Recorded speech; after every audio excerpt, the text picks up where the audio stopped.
you were trying to explain the importance of IALA, because to many Kenyans, and I think you've seen that conversation going on social media, and I think today's Daily Nation has also captured it, where it tends to claim that the only place where you can dump political rejects is IALA. Is that just the aspect? No, that's not just, and that's not true.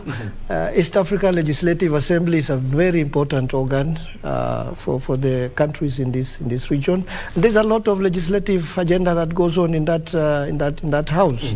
Like for example, when we're talking about the East African Cooperation, the countries, the East African countries coming together, our president said very soon we shall have one currency.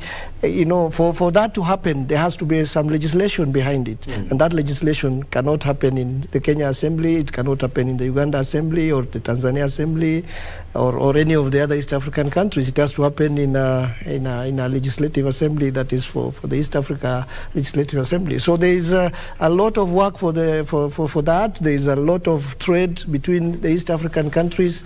Most of that trade has to be governed by guidelines, has to be governed by legislation, has to be governed by rules and regulations, and all of that has to be legislated somewhere, and that is the East Africa Legislative Assembly. And of course, part of the work of of our members of parliament who have gone to East Africa Legislative Assembly is also to do what we call parliamentary diplomacy. They're doing. They're also ambassadors for Kenya in the East Africa Legislative Assembly, and they are there to protect the interests of Kenya vis-a-vis the interest of the larger East Africa. You see, we've been having issues on our border with Tanzania.